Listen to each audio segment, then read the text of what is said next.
Mwena wa Kĩhunguro Ruiru kaunti-inĩ ya Kiambu nĩ kuo ĩkwĩrwo acio marahithũkĩirwo nĩ borithi thutha wa gũkorwo magĩethana no gwa thikũ igĩrĩ. Borithi makiuga ekwĩrwo acio makoretwo marĩ kahĩri-inĩ ka njama iria ikoretwo ikĩiya ngari. Kati wameelezwa wajisalimishe kwa sababu tulikuwa tumeona gari, tunaambia wajisalimishe, wakatoa bunduki wataka kupiga risasi askari yetu. Kuratuĩka makungiria wara ndereba umwe wa taxi ari mwena wa Lang'ata na kumwatha agere mũrwaru thibitarĩ-inĩ umwe mwena wa Athi River na hau makĩmũhithũkĩra na gwĩthara na ngari. Fika pale akaungana na wakoro wengine wakaungana na huyo mwenye alikuwa amejifanya anakodesha gari. Alafu wakamfunga dereva na sellotape, wakampea madawa, wakamfinya hapo.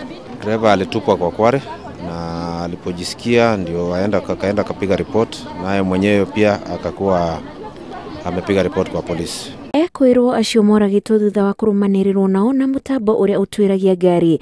Borithi makiuga no megũthiĩ na mbere na mĩhang'o ya gwethana na njama ya ekwĩrwo angĩ arĩa makoretwo magĩtabania ũici wa ngari. Gari imepatikana.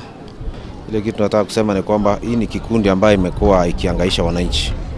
Wanajifanya kwamba wanakodesha gari na especially hizi gari za Uber.